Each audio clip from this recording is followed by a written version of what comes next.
Hello. Oh, you're muted.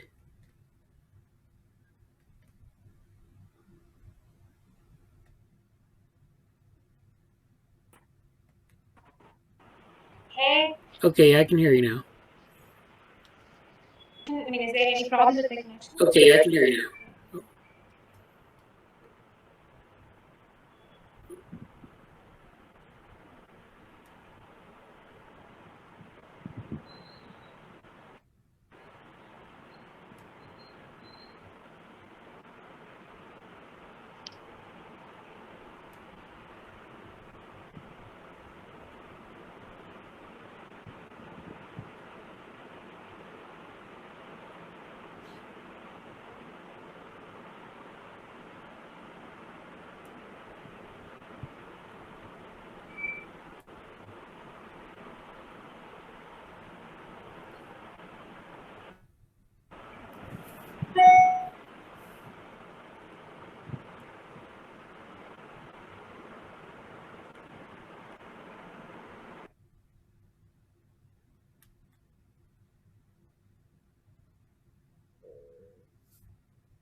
I could hear your audio. I think there was a little bit of lag in the when we were talking there, but I'll talk now, but you can hear me now, right? yeah, yeah, Is there any problem? yeah.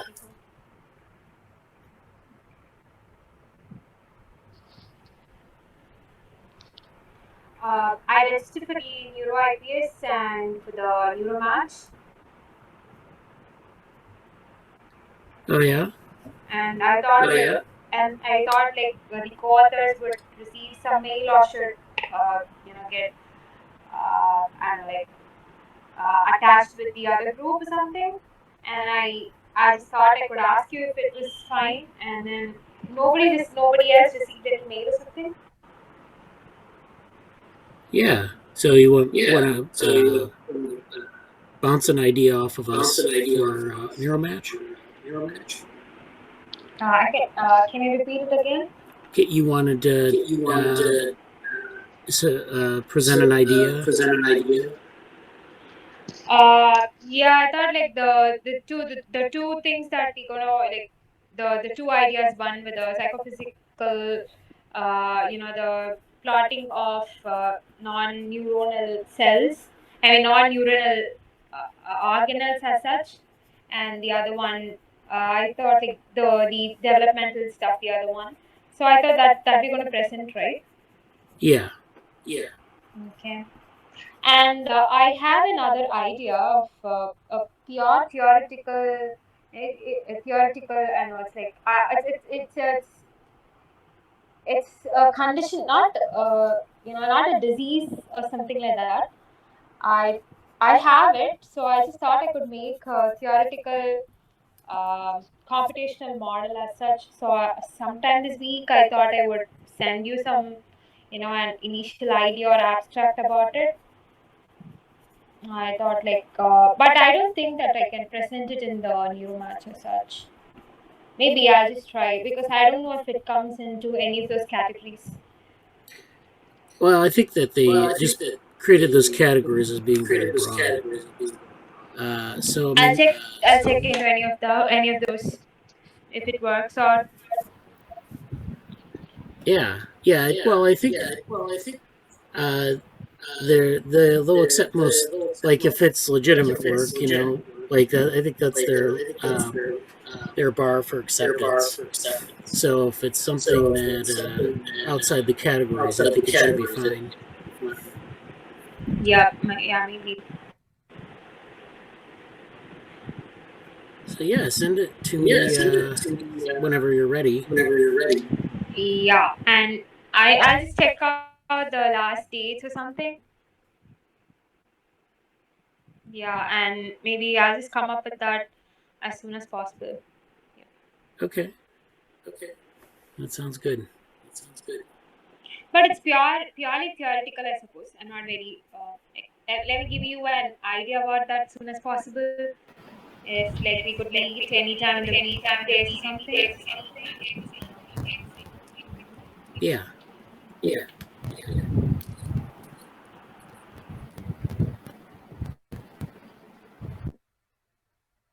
Hello, Rishabh.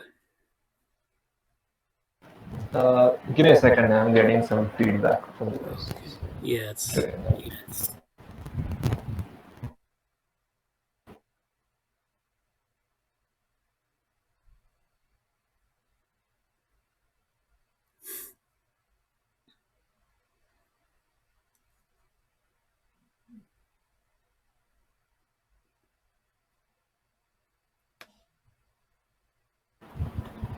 Hey, can you guys hear me? yeah. I can hear you. Awesome, awesome. How are you guys? Good. Rishabh, you're in Yeah, Manipal right sure. now? I study in Manipal, but I'm currently back home in Mumbai. Okay. Why? Do you study in Mumbai? Yep. I'm studying Manipal. Oh, I suppose awesome. the weather condition is worse there, so I just thought if you're safe and stuff, and like you're okay there. Oh, yeah. I was stuck there for a couple of months. Then I was stuck in Calcutta for a couple of months. Then I'm Oh, back home just recently. Yeah.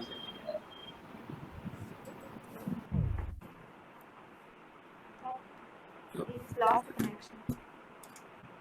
yeah, I think he's He's back. having a little bit of a problem with his connection. Here he is.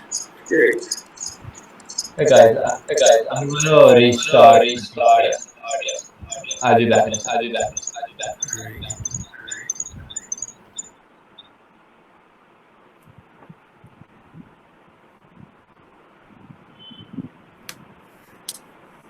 Okay.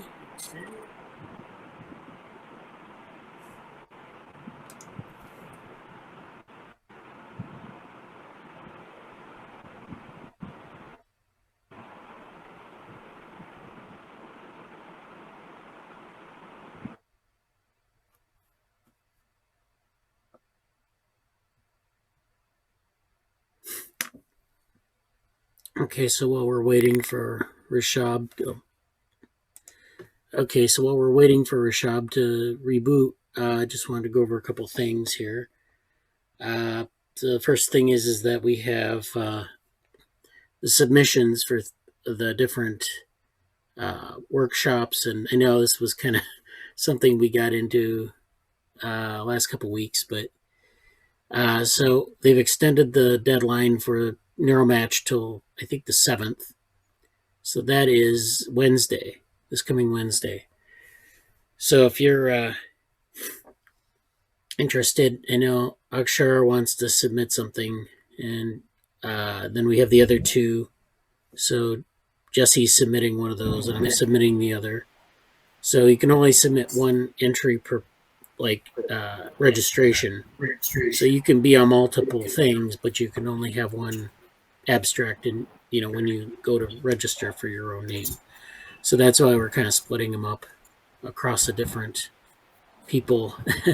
But that's good. I think anything that's I don't think they have a limit for, like, you don't have to have a certain level of completeness. You just have to have like it just has to be something that looks like it's of quality. So I mean, just like if something that if you're writing like an abstract on the brain of the flat Earth or something, it's like that would be rejected, or if it's like spam, you know. But other than that, I think it'll be fine, and then they'll vote. People will vote on the entries, but that's just to sort of determine where they go in the scheduling. So if it's like the main attraction or not, it'll go by that vote. So that's my understanding of how they're going to do Neuromatch this time, because they're taking over for SFN that didn't have a in-person component this year. So that's for Neuromatch. So that's all due Wednesday. Getting a message here.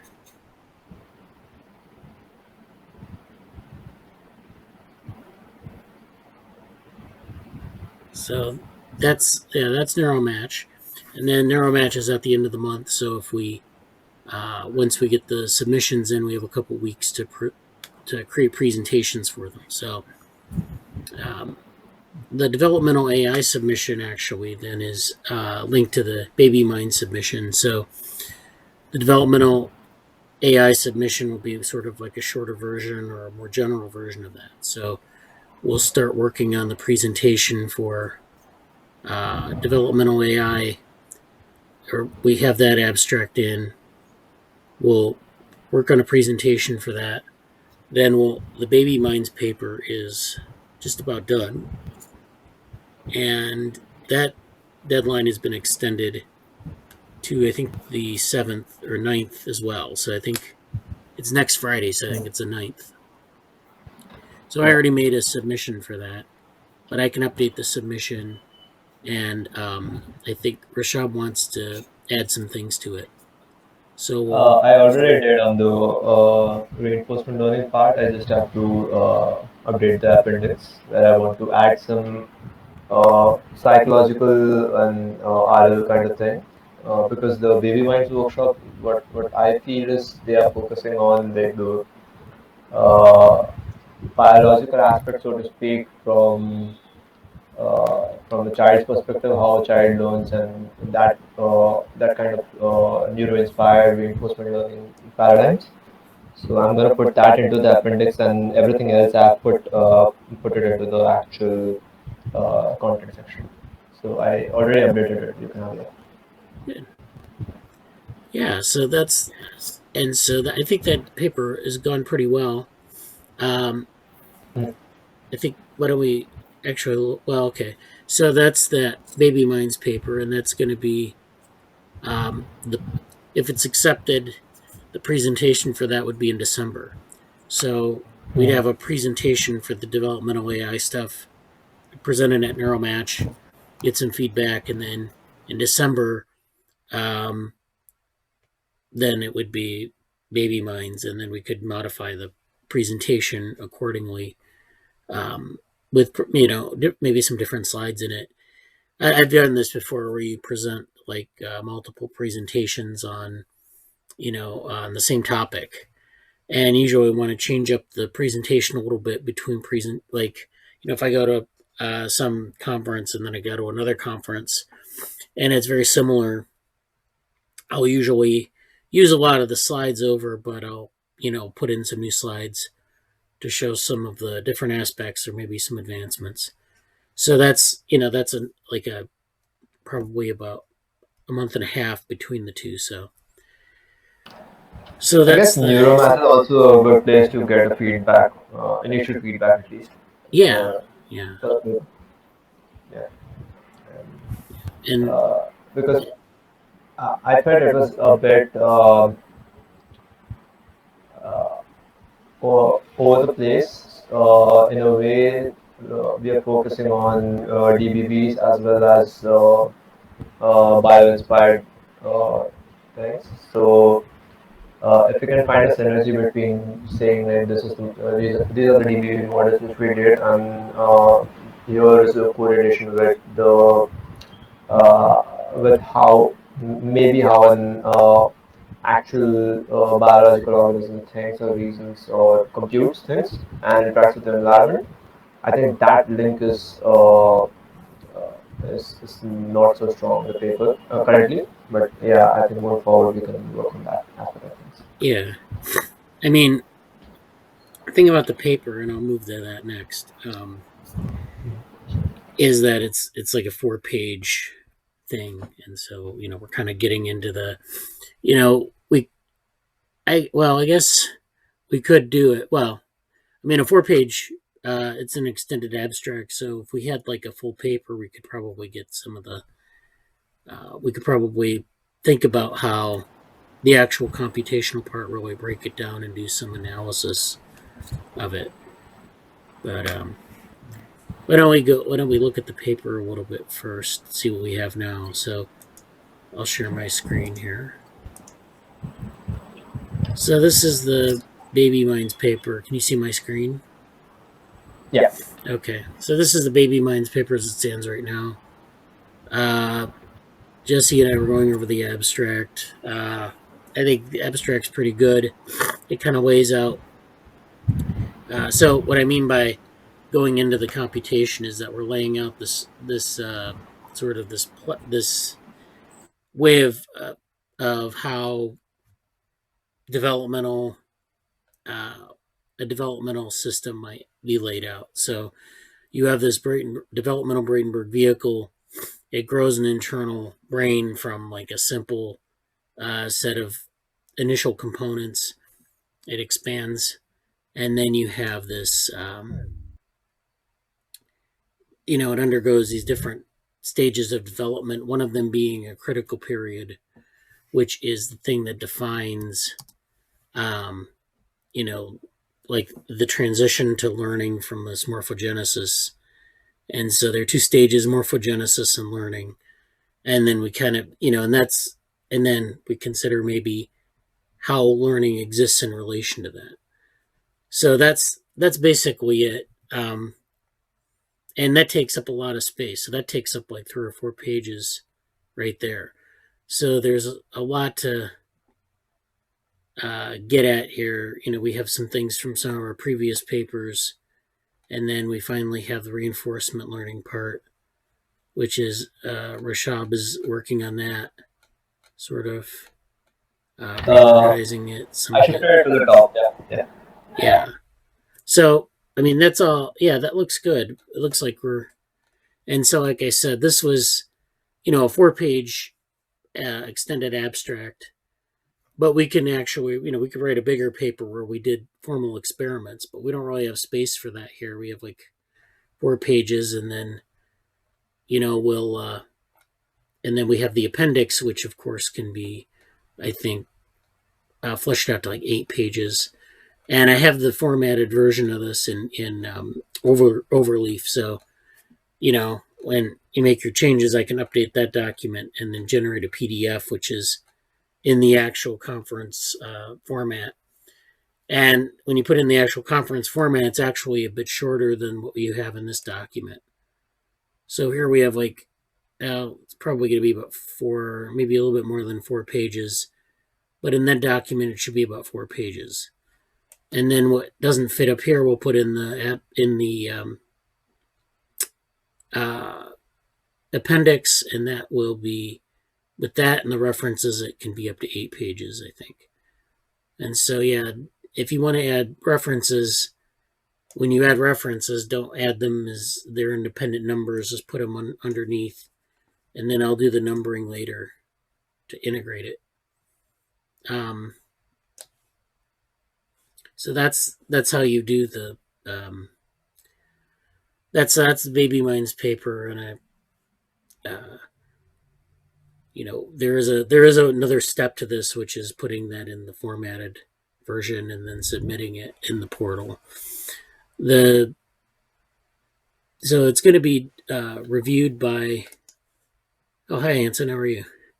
I was just going over the Baby Minds paper, which I think is actually pretty good. I know you looked over the Baby Minds paper. Do you have any thoughts about it?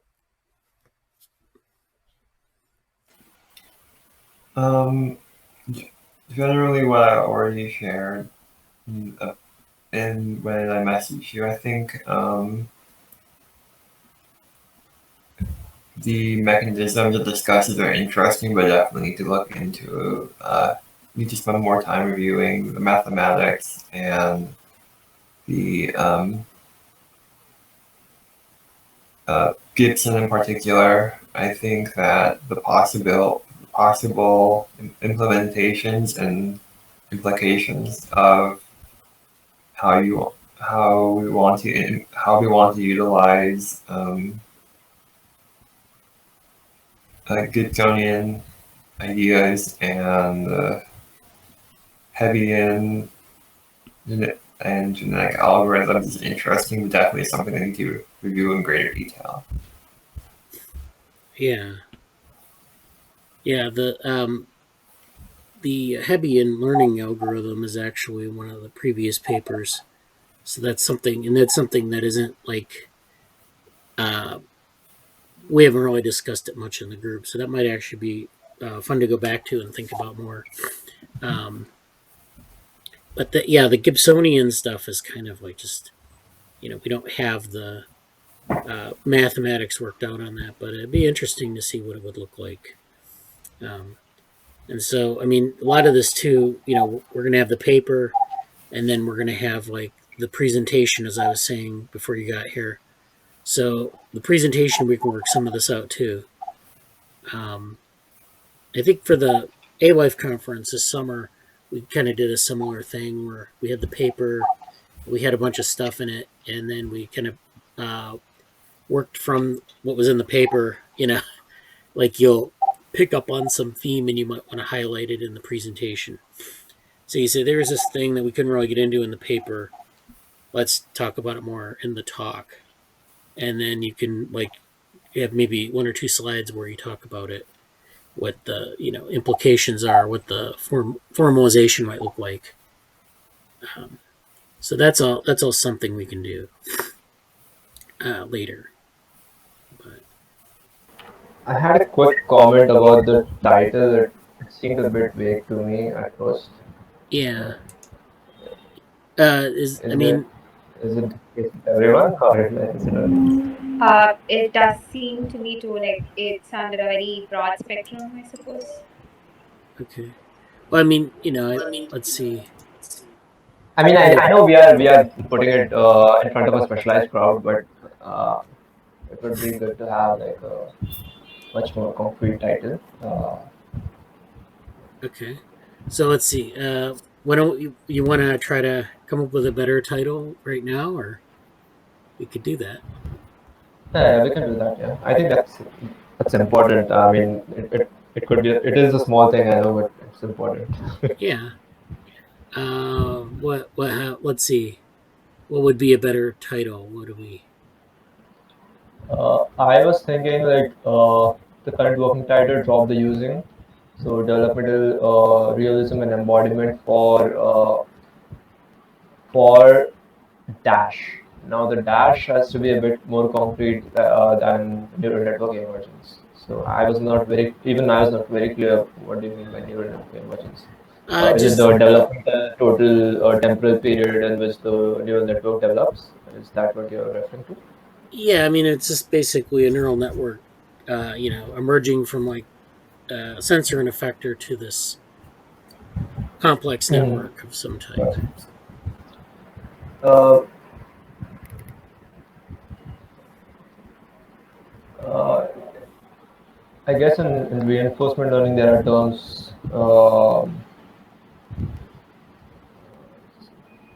lifelong learning and continual learning, which indicate like the neural network learns over a larger span of time, just as compared to just the training time. It also uh, learns as and when it interacts with the environment during inference as well. So that would be interesting. But yeah, something more concrete than emergence of neural networks. Yeah. But, So it could be like something like developmental realism and embodiment for maybe like continual learning or for I'll say biologically inspired neural networks, okay. but then again, that's a bit of a different thing. Right? Yeah, it's always you run into this problem where it's like Yeah. it means something very specific. But I mean, also you also want to make it so that it kind of fits into the current Mm. concepts. Um, yeah, I see your point though. So using would probably be maybe we'll put a strike through on Yeah, we that. don't need. Yeah. How do you put a strike through? I don't know. Anyways, we'll just Oh yeah, even I couldn't find straight through. Yeah, I yeah. understand. Well, I'll just do that. Yeah, and then it'll be in the yeah. So then developmental realism and embodiment for um, I was looking for keywords in the actual call for proposal itself.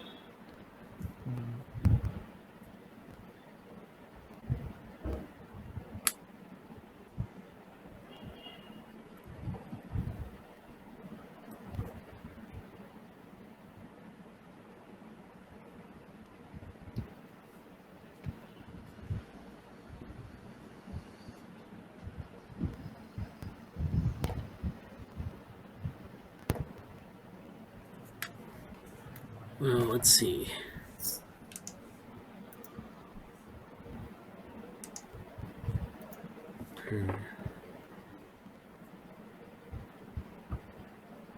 Yeah, I'm just still thinking about the title, like this last part of the title. Yeah, I know there's like continual learning, which is like actually I couldn't find anything on that when I looked it up. I know, like I was thinking about using that term, but Oh, it's called lifelong learning. It's the same thing. okay. And another one which I referenced in the RL section is curriculum learning. That's different. Yeah. If it's used for its Alt Shift 5 strike through. Oh, okay. There's also in format text if you go on top.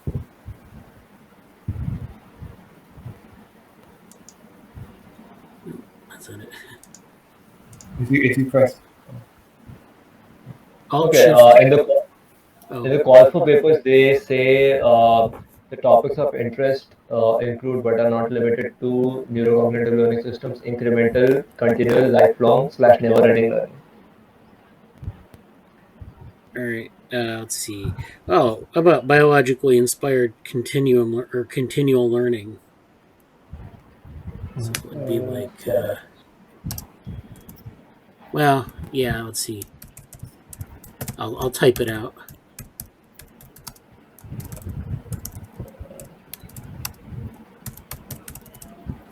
But then again, like I don't know, developmental realism and embodiment again then seems vague to me again. With this, it seems too Let's complicated. see.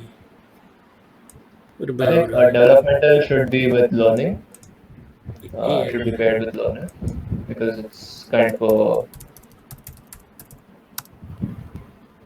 And then we are learning as the model is developing spatial temporally or only temporally here. yeah, like spatio-temporal. You think should be in the No, spatial. We are not doing spatial. We are doing sensory, motor, and temporal.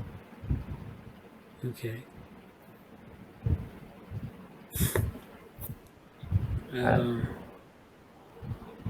Let's see.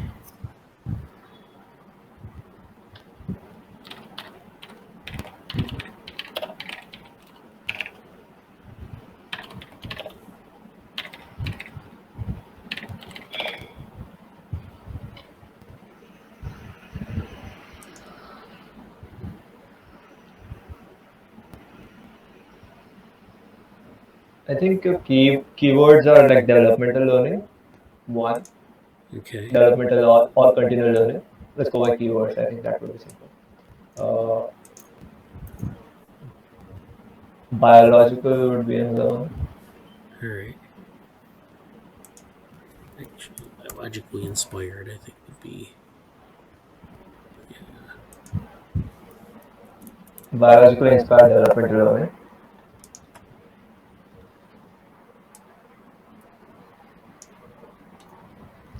Yeah.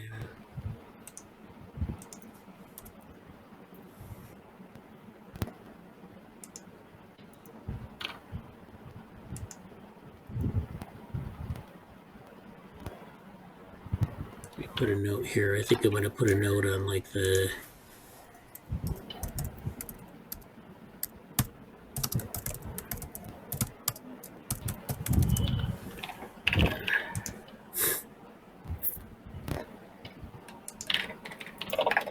I want to go back after the meeting and look, like get a good definition for that and make sure that it's like. Yeah.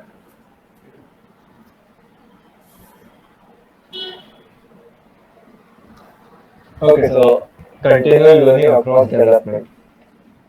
Okay. That's good. Oh, I see.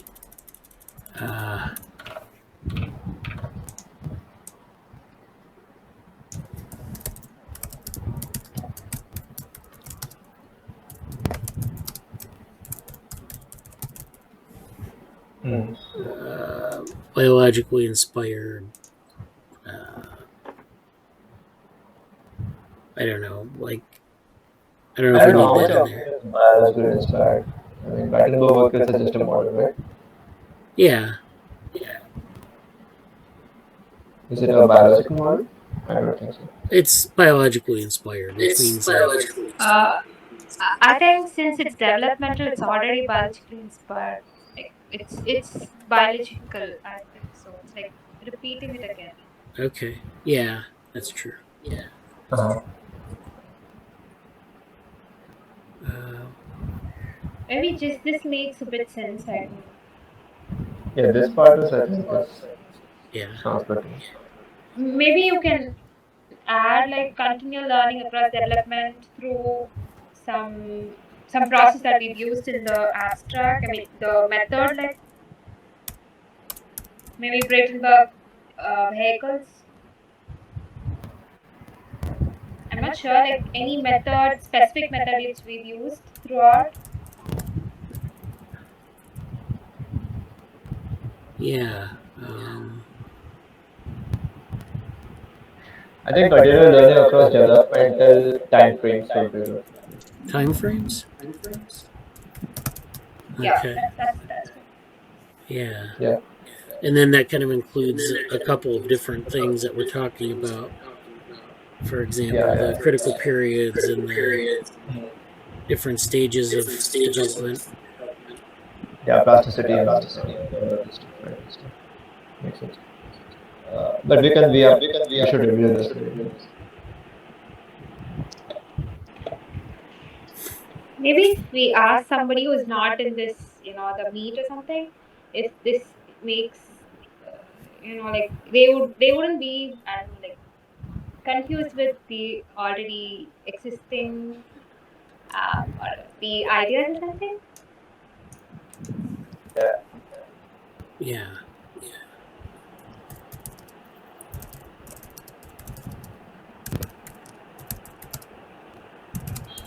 yeah. I don't know if you.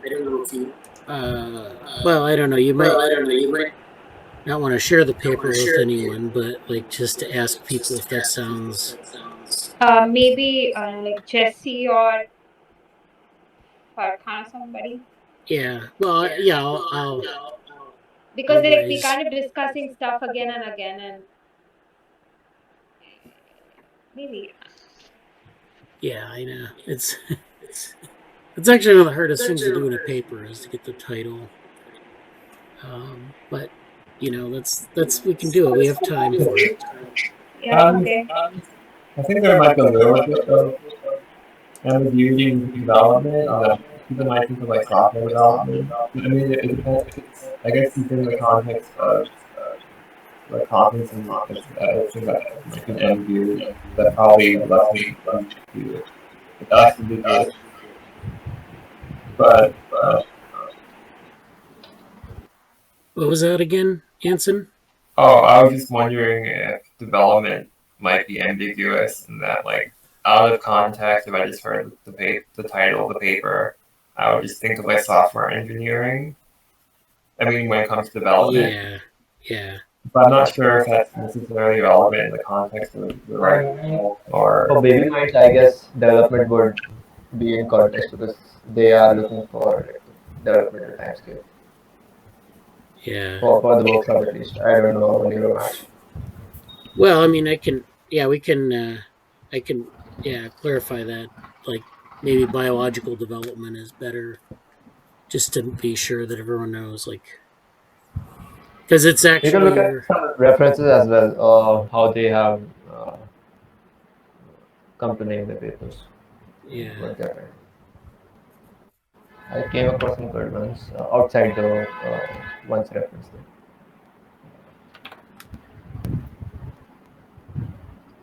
So one is called reinforcement learning across development. So that's pretty very good.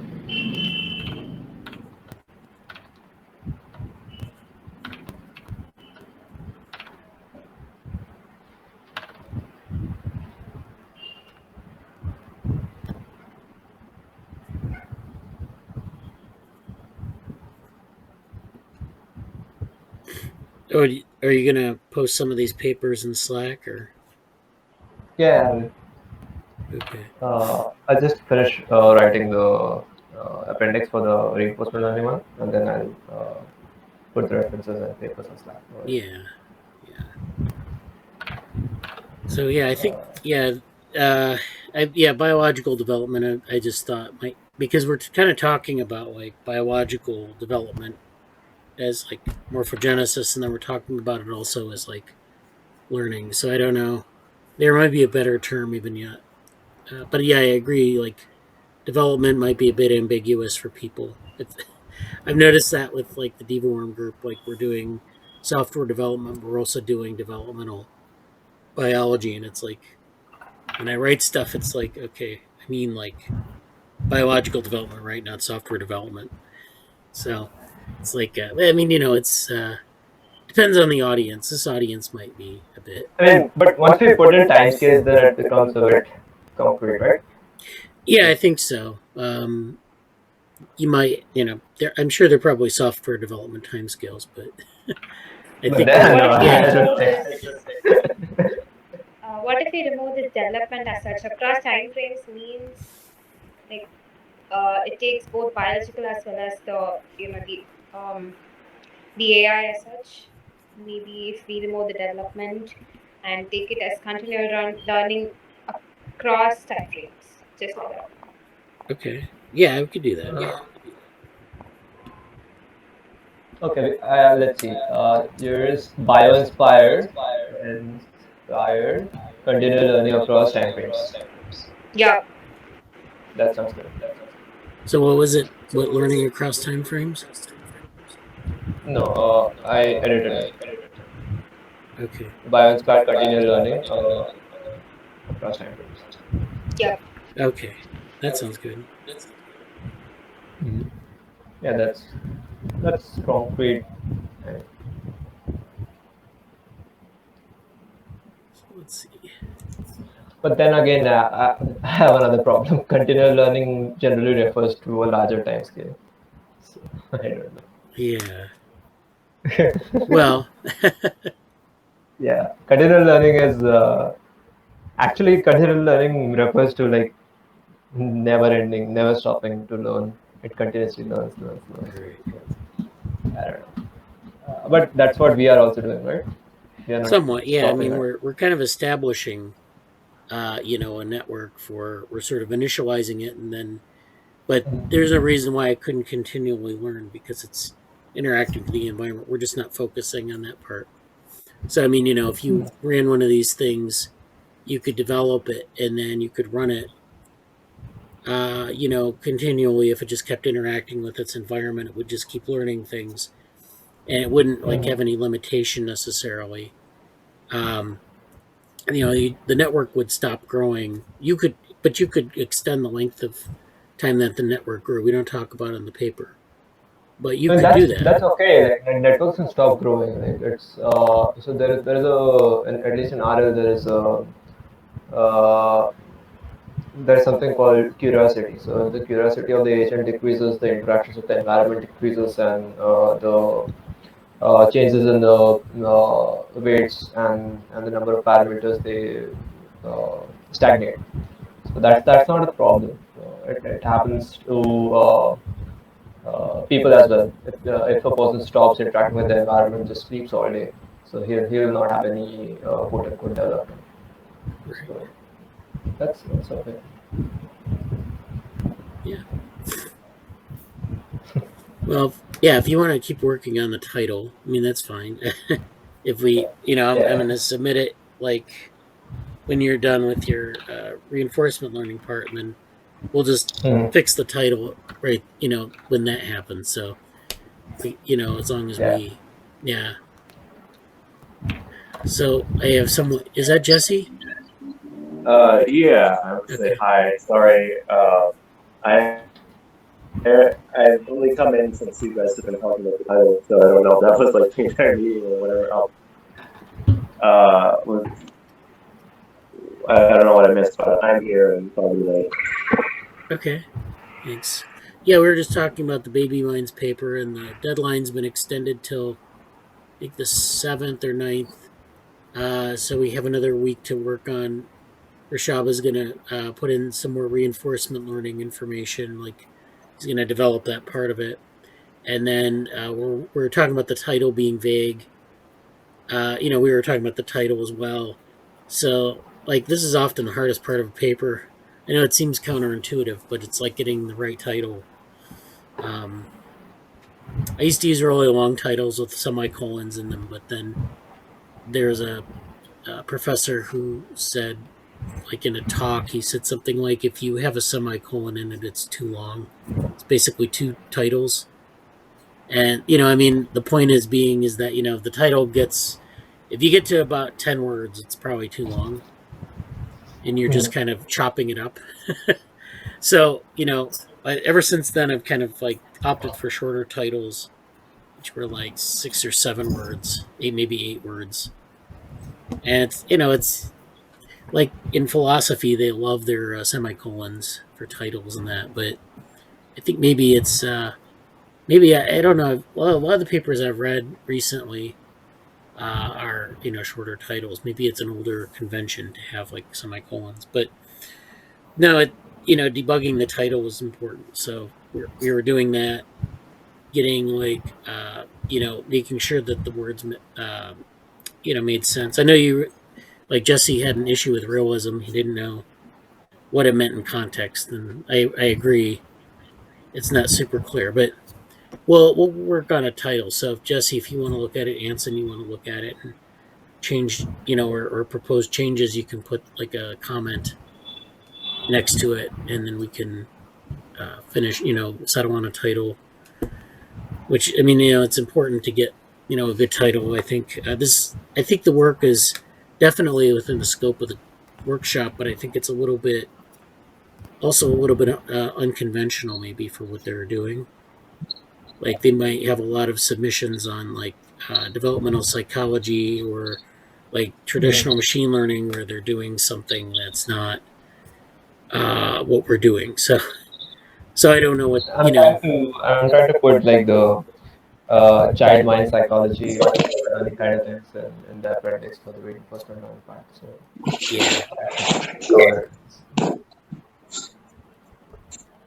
yeah. So definitely, if we find connections that are tantalizing to the audience, we should make mention of them. That was a motivation for some of my I don't know if anybody else saw it, but like I a lot of my comments and edits were kind of along those lines in the sense of I think at least in the abstract and maybe in some of the more introductory matters, there's a place to put some of the seeds for those kind of things, but like seeds that are directly connected to more explicitly related to development, because I think it's very obvious, like the implications are there for people who've been looking at the paper for a long time, but I think for people, like it's actually good that you guys or other people are looking at it in the sense of they won't things can be made explicit which are very implicit, and I think if there's another couple days to review it, I think that's the main portion of what the reviewing will be, and I think that's a good thing. Yeah. So we also have our. Sorry. No, it's okay. We also have the and Jesse missed this, the NeuroMatch abstract for developmental AI. So, we'll have like the submission in when that goes out. Like the deadline is now the 7th, right, for the abstract submissions for NeuroMatch.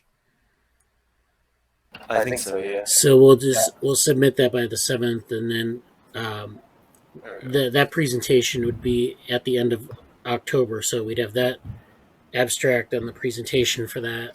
We can work out some ideas in that, and then we'll get some feedback from NeuroMatch. We'll then turn it around. Hopefully, if this gets accepted, we'll have that paper, and then we can take that presentation and modify it accordingly for the. And I think the workshop is in mid-December, like December 11th or 12th, something like that. So it's we have to basically come up with some slides between now and then, and we'll use those as sort of for both of them. And it should actually be nice because we'll have a good set of slides, a good set, like an abstract and a short paper, and then that'll be really the foundation for some of the things we're talking about in here. We went over the neuromesh stuff earlier this meeting. Oh, Akshara talked about, she wanted to do a submission on a computational model, so that's good. And then the Basilaria stuff, which is the stuff that I have, I'm actually submitting under my registration, and then you were going to submit the developmental AI under your registration, Jesse. Yes. So yeah, so the rule is I think you can have one abstract per registration. So if you register, you can submit one, and we'll just split them up like that so that we can get the things that we want to get in. So, and I think it's going to be nice to have a couple of abstracts, a couple of different talks. So that's good. I wanted to maybe shift gears. Okay. So I have this. I have the abstracts, baby minds. Actually, let me share this really quickly. This is something that Rishabh put in the Slack this morning. This is the Oxford Autumn School of Neuroscience, and this is under Sophila connectome. So one of the things we talk about in the Baby Minds paper is this idea of a connectome, which is, a bunch of neurons that are connected together, and then how do you infer? And it sounds a little strange to have to infer a connectome, but if you think about all the cells in the brain, even like something like a fruit fly, which is very small, it has thousands and thousands of neurons. And we do like the connectome for C. elegans. It's 302 cells, and it has, even that has a lot of connections. Something like Drosophila, which is a fruit fly, which is a very tiny organism, it's an insect, has this brain that, has thousands and thousands of neurons in it, and it has different functional regions, and it actually takes in information and produces behavior. C. elegans produces behavior too, but all of these cells have, receptors. They express different neurotransmitters. They do all sorts of things, and they have a lot of connections between them. So inferring those connections is, a pretty daunting task, but inferring what they mean is even worse because, how do you know how they're connected together and how they work together? So like the human brain, we always think of that as the holy grail, and they have this set, they talk about how many neurons are in each type of brain. If you want to think about it in terms of model organisms. So for humans, we estimate the number of neurons is 100 billion. For a fly, it's 100,000, but you can see that order of magnitude gap.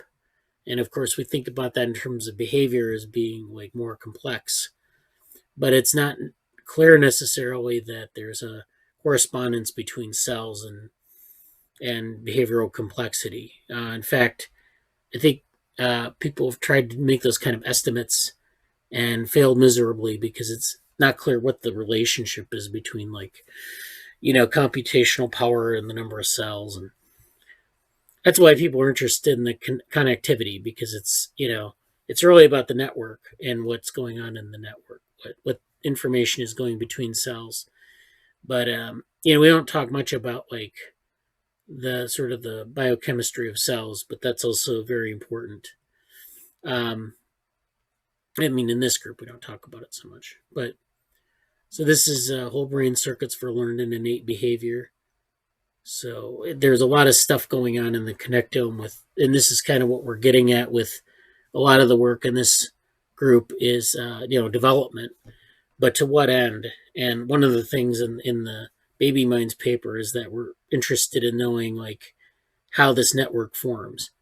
So if this is a really complex network, and in our Bradenberg vehicles, the networks are ridiculously simple, but the idea is to have something that's tractable, that you can look at what different types of connections mean. So, like if you had, a motif of cells that were connected in a certain way, could they produce a certain behavior? It's never really been clear from a lot of the stuff that they've done with biological connectomes, what those relationships are. And you can see why, because there's so many things going on in here. So this is a nice presentation. This is an example of where you have differential gene expression between males and female brains, and there's a difference in connectivity here in the fruit fly.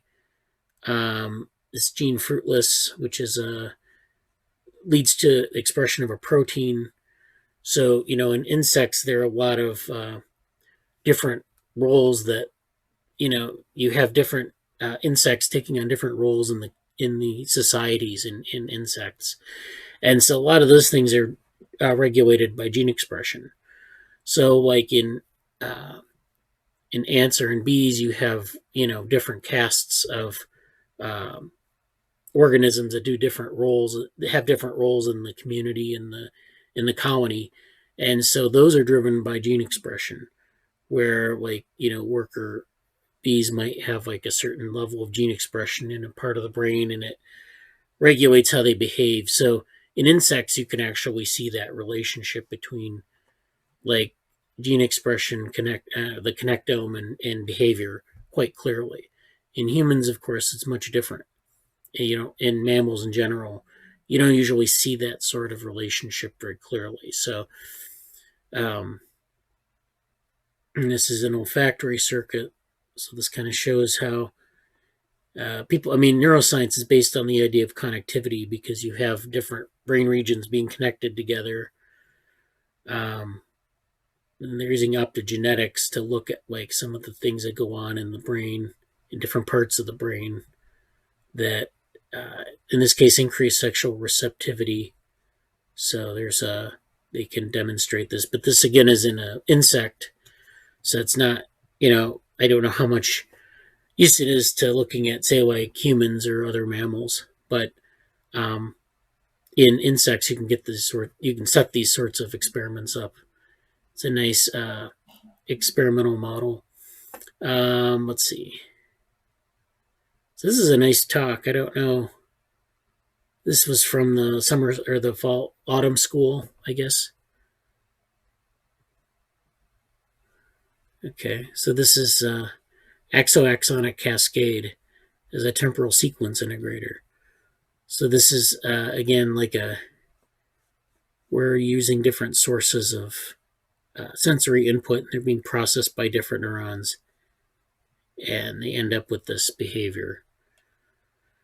So this is a nice talk. Yeah, this is very good. If you're interested, let me share. This is also in Slack, so you can go there. This is actually an example of the C. elegans connectome. So this is the devoworm group we've dealt. This is one of the connectomes we've dealt with in that group. This is, and as you can see, you have this nematode that has 302 neurons in its nervous system. And so this is one of the first connectomes that people have really been able to specify all of the cells in. And then they've been able to sort of figure out how many synapses are in the brain. So you have around 7,000 synapses, which, it's like you think 302 neurons, it's not that much complexity. But then when you look at the number of synapses, you have much more complexity. And even that, that'll produce like basic behaviors that are, they're regulated within that network. So there's a lot of diversity within the behaviors, even in that small of a connectome. But it also suggests that there's so much more that you can learn from larger connectomes. So let me put this link in the chat. Oops. Well, I don't know why it's asking me for a nickname, but I'll put in my nickname. Here we go. Is the recording of his presentation available? Oh, the slides? Yeah. Not sure. No, the person who was presenting, he I don't know for what reason he didn't make the recording public. So this was the only talk for which the recording was not made public. So that's why I shared slides with us. Everything else you can find it on YouTube. All of the other talks. And this Oxford Autumn School, this was like this last week? Yeah, a couple of days ago. Yeah. Jesse, were you able to catch like the last two talks? Yes, for the Oxford one, I got a little bit of the Bernstein stuff as well, but I didn't get into that one. But those were both this week. Oxford was like this Monday, Tuesday, or something. Good. Well, it looked interesting. I saw some conversation on Slack about it. Let me go over a couple other things before. So we wanted to actually talk about the Bradly Alicea abstract. So that was another one of the abstracts that we're presenting. And Akshara asked me about the data for that. And I don't really have it ready yet in the form that we would need it, but I wanted to show some what this looks like. So it's probably not something that people have seen before. So this is one example. So this is well, I guess I have to do this in. No, we can do an open video player. Okay. Okay. It's going to have to wait to download now. So this is a marine microorganism called Bradly Alicea. It's a diatom, which are these marine microorganisms that live in colonies, and they have different ornate shapes of their cells. So their cells are sort of this calcified surface on the cell, and then they grow like softer cells that you would find in insects or in mammals, but they also live in colonies. And so this is one of the colonies, and they live in water. So they're doing all this in water. And so this is a bunch of cells here, these rods. And these rods move together in a certain way. So this colony exists in the water. It's a bunch of cells that are associated with one another. You see these cells here? It's like, it looks kind of like an accordion maybe, or at this angle, I don't really know what it looks like, but it's this bunch of cells that are like exist in this colony that are arrayed laterally like this, but they're stretching out in ways that allow them to move through the water column. And the stretching allows them to the colony to conform to a bunch of shapes. A lot of times they look like accordions folding and unfolding. So you can see that they're starting to unfold here. And so what's happening here, these cells are sort of in association. This is what happens with this. It's out of focus. So this is a microscopy, I think at 10x. So what happens is these cells, they're sort of sitting next to one another in an array, and they stretch against one another using actin filaments, which are similar to what you have in your muscle, which allow for the stretching to happen. And so these filaments stretch out against one another, and they do these, they exhibit these different behaviors. And the idea here is to create like a model and at this point, I think it's a little bit premature to really kind of make a lot of high-minded hypotheses about it. I think it's just enough to just kind of propose a basic model for how this works. And the idea is it's something like biophysics, but we don't really know what it is. So again, the data here, this is a better shot of a single colony. So these are the filaments, and they're stretching against one another. They're sliding, and they're doing this like in pairs. So this cell and this cell are stretching against one another, and this cell are stretching against one another. And so they're making these decisions. Well, they're not making decisions, but what they're doing is they're kind of they're behaving in a way that's sort of collective. There's a collective behavior element here. There's also this idea of when do they decide to stretch in one direction or another? Is it just reliant upon their neighbor? So like if I stretch in this direction, you stretch as well. Or do they stretch in opposite directions? And then how do they arrive at that? there's a whole literature on non-neuronal cognition, which we can bring to bear on this, which has been, basically the idea that cells have some sort of cognitive capacity or as some sort of cognitive. I don't think I can open this one. Well, okay, I think you can get the idea from those two videos. That cells have this capacity to sort of, they have a model that they're using to make their, to behave in the environment. And it's not necessarily like a brain, but it has that same information processing capacity. So that's the idea that we're getting at here. Now, I don't know how we're going to actually use this in terms of data. I still have to get that worked out. But for this presentation, I think we can, I can come up with some way to do it. I think right now I'm kind of thinking more in terms of how we might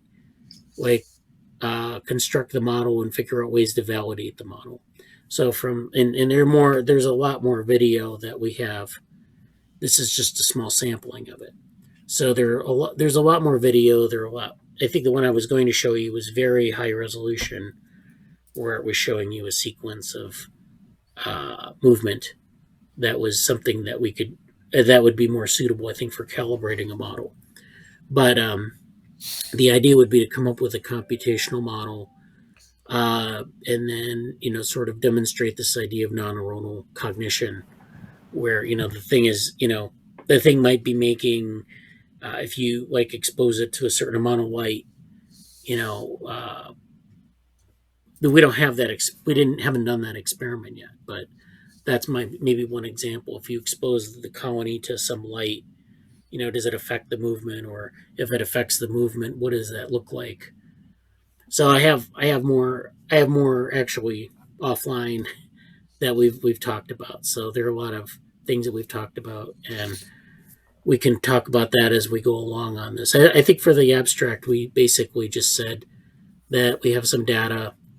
We actually did this paper that involved deep learning, where we looked at the images and reconstructed the morphology from, using deep learning and some other techniques to get at what the behavior looked like at a very broad level. We just kind of characterized the behavior. But then the second part of this is to kind of figure out why they're doing it, or what the computational mechanisms are there. I think that would actually be very interesting to the NeuroMatch people. Quick question: Is there evidence there is cognition involved in this? Because it could be simply biochemistry, or there could be physiological mechanisms which are working. Well, it is, but I mean, the idea is to interpret that it's like the non-neuronal cognition literature. Basically, the idea is to interpret a lot of that at the next higher level. So a lot of the biochemical explanations have been it's some sort of explosive movement, or they've used a lot of metaphors like that, and they've been less than satisfying because they don't really explain maybe some of the variation you see in the movement. So you say, well, it's an explosive movement. Well, okay, how does it happen collectively?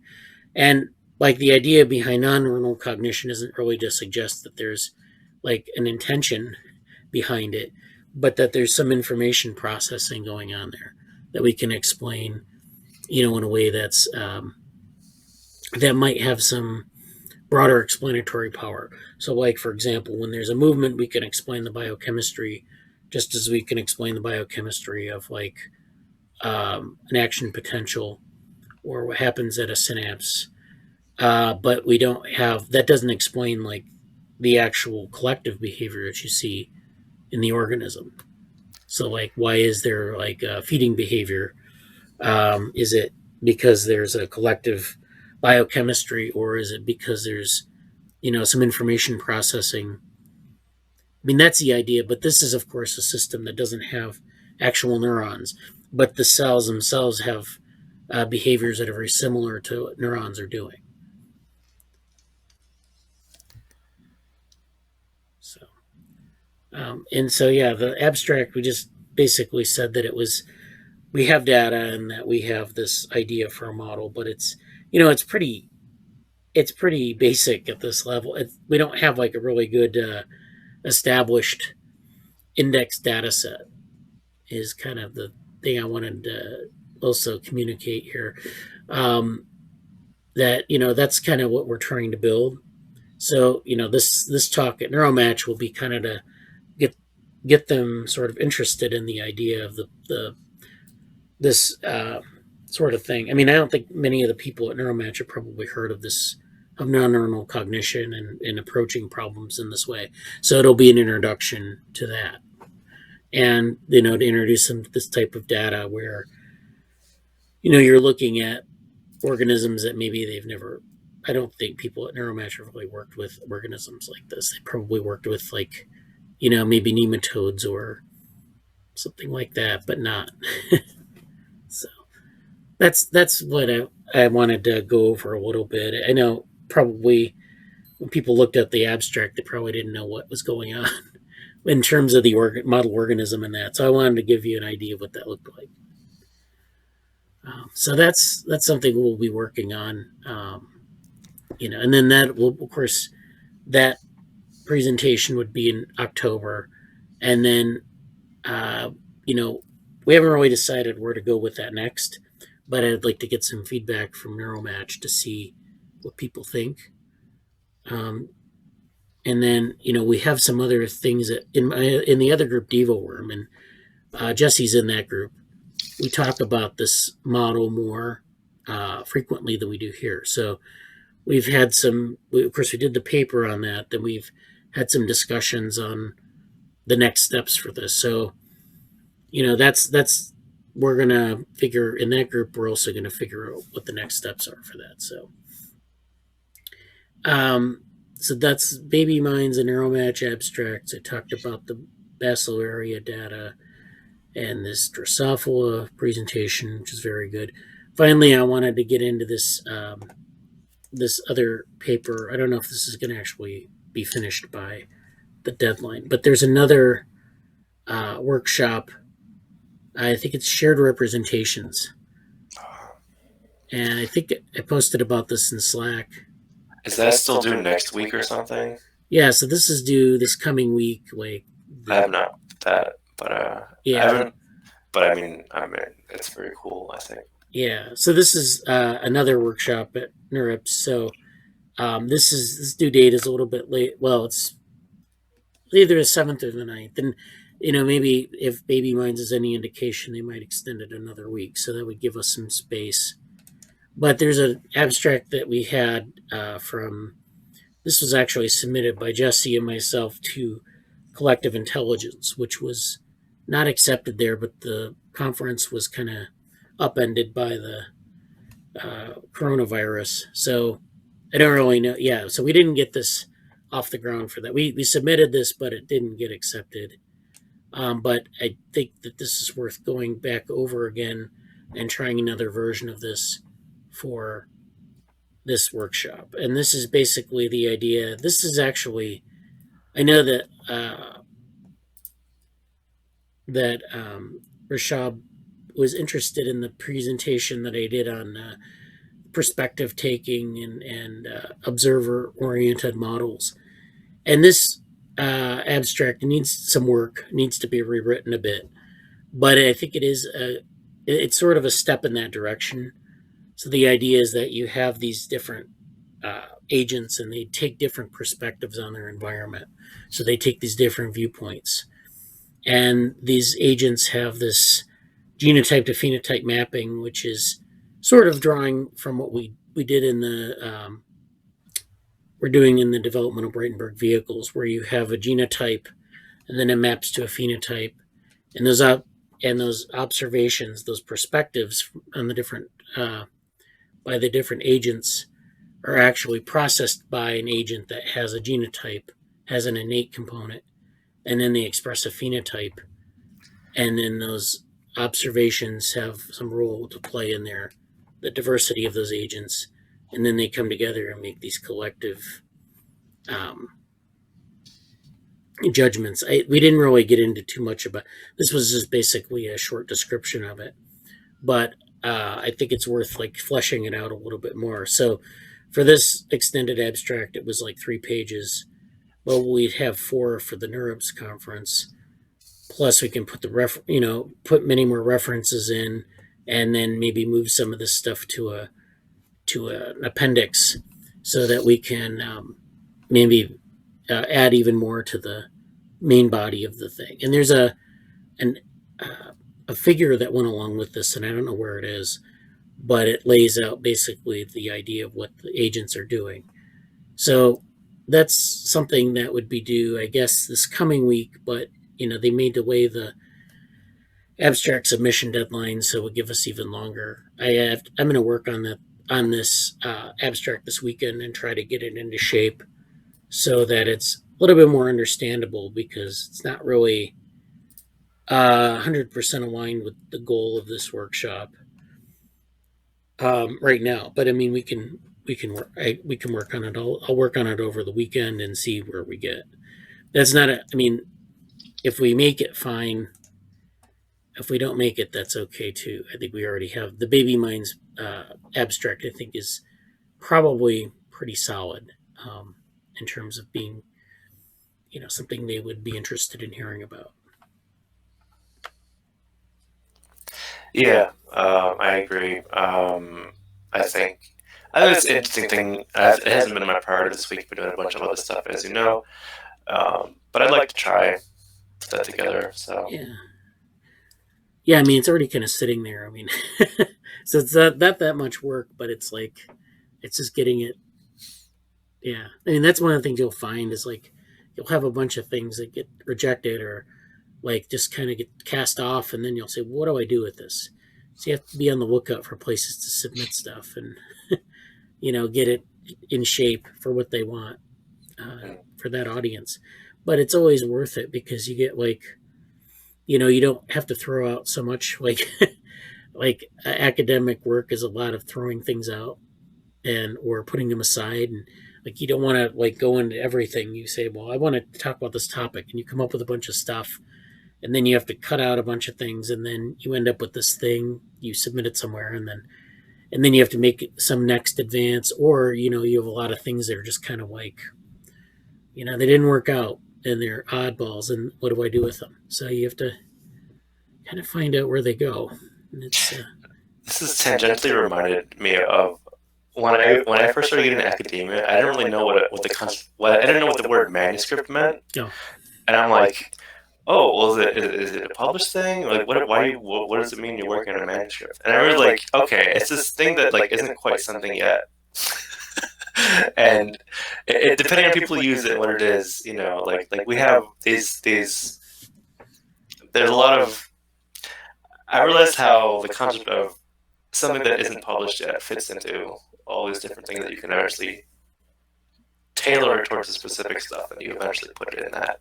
Or like, oh, well, I submitted it here, it didn't quite work. Okay, now it's over here, and change it. It's a bit like Rubik's cubing it sometimes.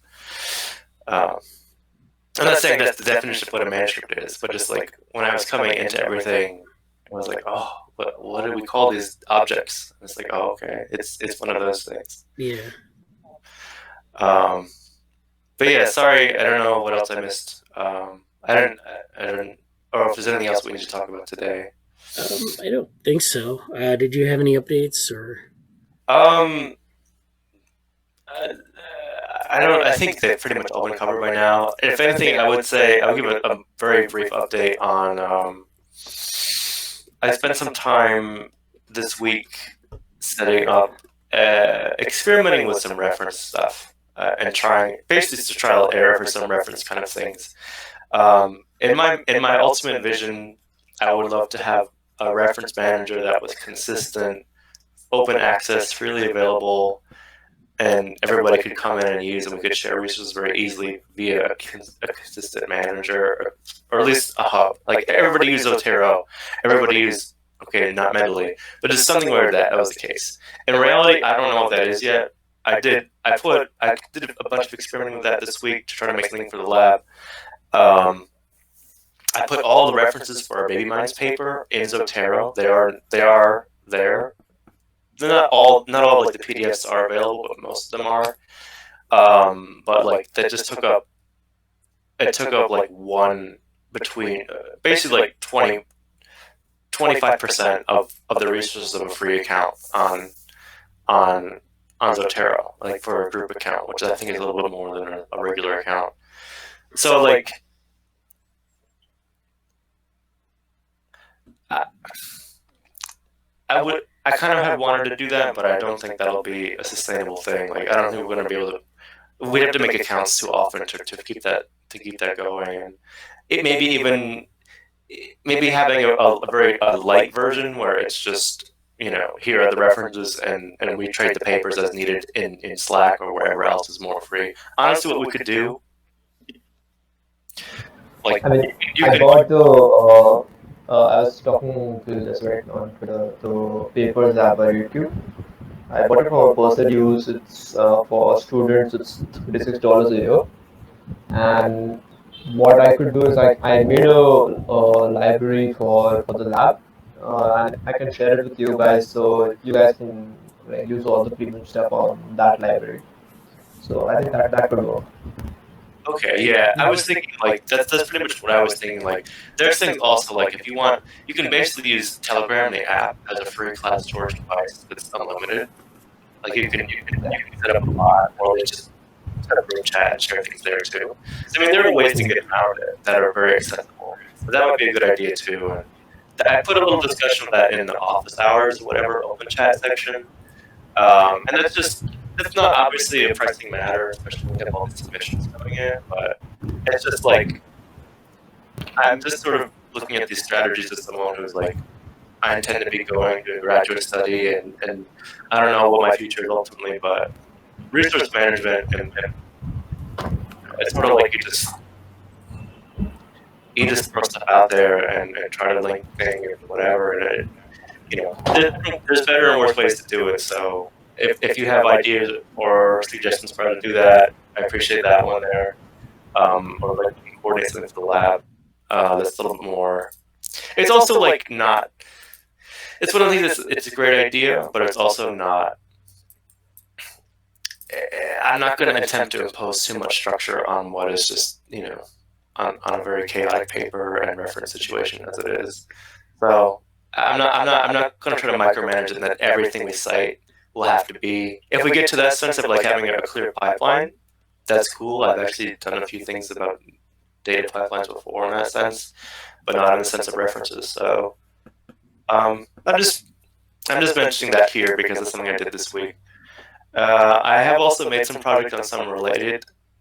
I'm still working on the writing related to like summer activities like iClear, and also my encompassing Neuromatch Academy blog. Hopefully, I would like to have them done by next week, especially once our major proposals are a little more wrapped up now. Maybe even by Sunday, but we'll see with that. And I still have a bunch of other projects in the works, but we're going to talk about that now.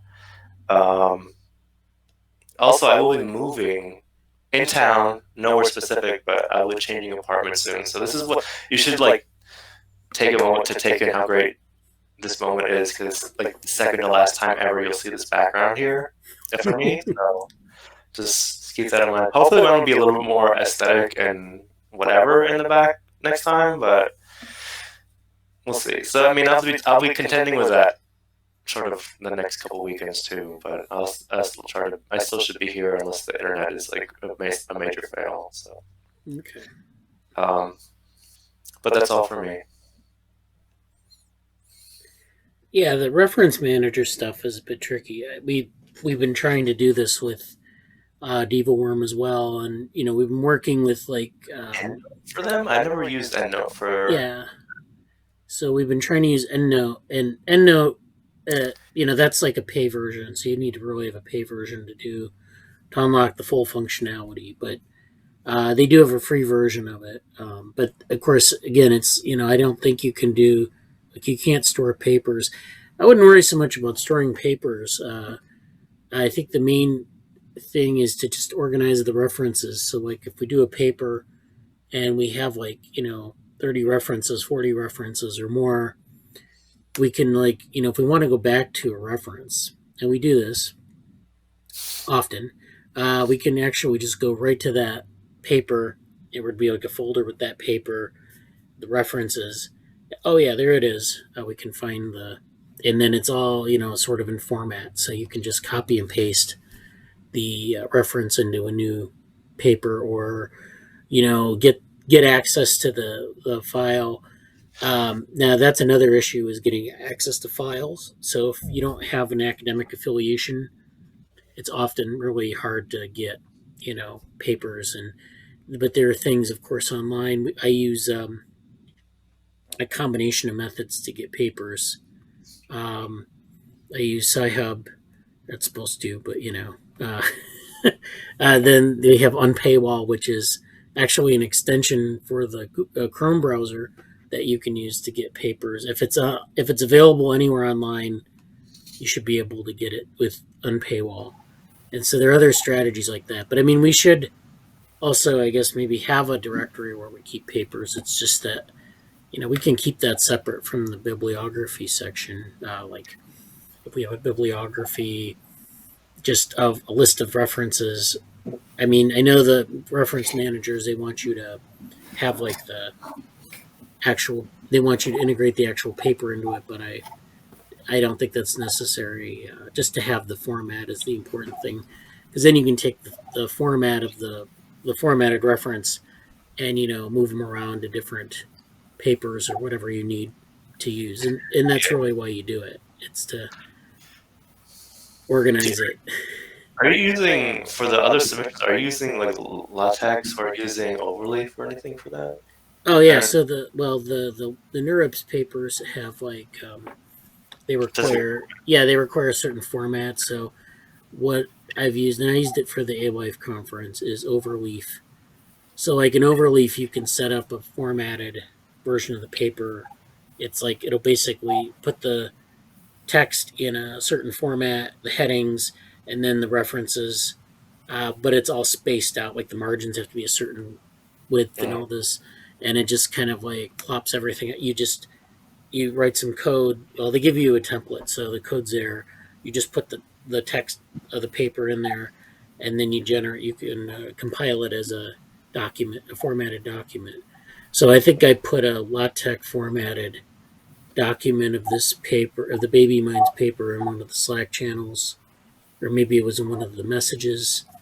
But that's what it's going to look like. It's formatted, but it doesn't really manage your references. It just kind of like formats everything. So that's Let me see if I can do this really quickly. Yeah, but just to kind of I don't know if you guys can see this now, but I do have what I maybe I don't know if I'm going to end up using this or not, but just so you guys see it. Like these are the references in the Baby Minds paper, and I put them in oral projects, and I call it basically this, for the time being, just like October NeuroSim. But they're all, I think they're all mostly all here. And I've been experimenting with like Zotero for, and also Mendeley, but for this case Zotero and the web, as the web clipper is put in there. They're all, a lot of the storage space is here in the file system, but I'm sure it'll be much less storing files, especially some of the more larger files like conference papers. But just